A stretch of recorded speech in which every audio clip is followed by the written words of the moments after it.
குருதியில் பூத்த மலர். புனித மரிய கொரட்சியின் வாழ்க்கை வரலாறு. இரத்த வெள்ளத்தில் தேவதை.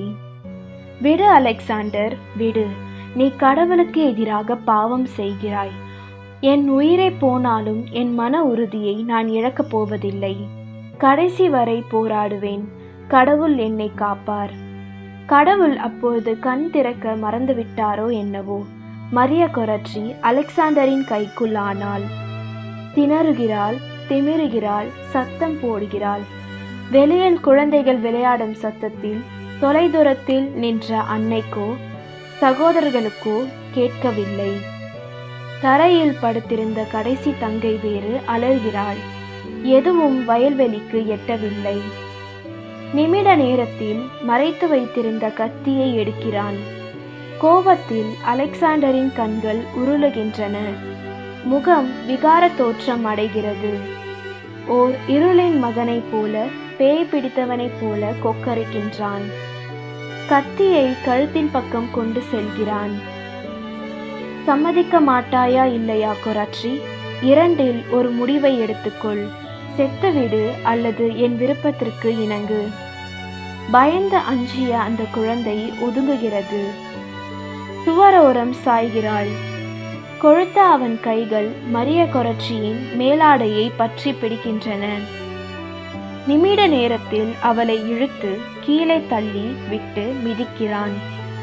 தன் இரு முழங்காலாலும் அவள் வயிற்று பகுதியில் அழுத்தி பிடிக்கிறான்.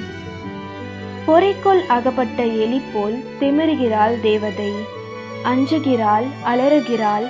மீண்டும் மீண்டும் கடவுள் உன்னை தண்டிப்பார், இனியேனும் மனத்திரும்பு என்கிறாள்.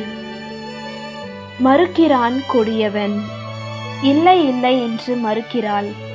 உனது இல்லை என்ற பதில் எனக்கு தேவையில்லை.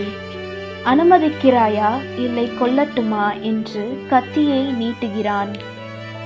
முடியாது முடியாது, என்னால் உனக்கு இசைய முடியாது என்கிறாள். அலெக்சாண்டர் இத்தகைய ஒரு மறுப்பை எதிர்பார்க்கவில்லை.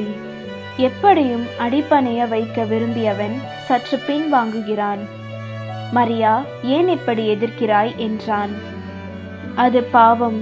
நீ இப்படி தவறு செய்தால் நரகத்திற்கு தான் போவாய் என்றாள்.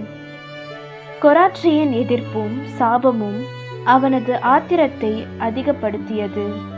கத்தியை கொராட்சிற்கு நேராக நீட்டுகிறான். இறுதியாக கேட்கிறேன், என் அணைப்புக்கு இணங்கவில்லை என்றால் சாவை தான் அணைக்க வேண்டியிருக்கும். மானம் கெட்டு வாழ்வதை விட மரிப்பதே மேல்.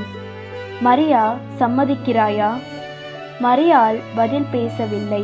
ஆனால் ஆபத்து வரப்போகிறதென்பதை நன்கு உணர்ந்து கொண்டாள். அலெக்சாண்டர் அவளை மிதித்த வண்ணம் இருந்தான். மிதித்தன் பாரமும் மனவேதனையும் அவளை மிகவும் வருத்தத்தில் ஆழ்த்தியது. கொராட்சி அலெக்சாண்டரிடம் மன்றாடினாள். அலெக்சாண்டர், என்னை விட்டுவிடு. அவன் கண்கள் கோபத்தில் நிறைந்தே ஒழிய சற்றும் இறங்கவில்லை. கொராட்சி ஒரு முடிவுக்கு வந்தாள். வாழ்வா சாவா, மோட்சமா நரகமா, இறைவனா சாத்தானா, பாவமா இரத்த சாட்சியா? தன்னில் தைரியத்தை ஏற்படுத்தி கொண்டாள். இரத்த சாட்சியாக மாற முடிவெடுத்தாள். என்னை யாராவது காப்பாற்றுங்கள் என்று சத்தம் இடுகிறாள். திடீரென்று அந்த நீண்ட கத்தி அவள் மார்பில் பாய்கிறது. கண் மூடி திறப்பதற்குள் 14 குத்துக்கள் மார்பிலும் வயிற்றிலும். சத்தமிடுகிறாள். சிறு குழந்தை அலறுகிறாள். இரத்த வெள்ளத்தில் துடிக்கிறாள்.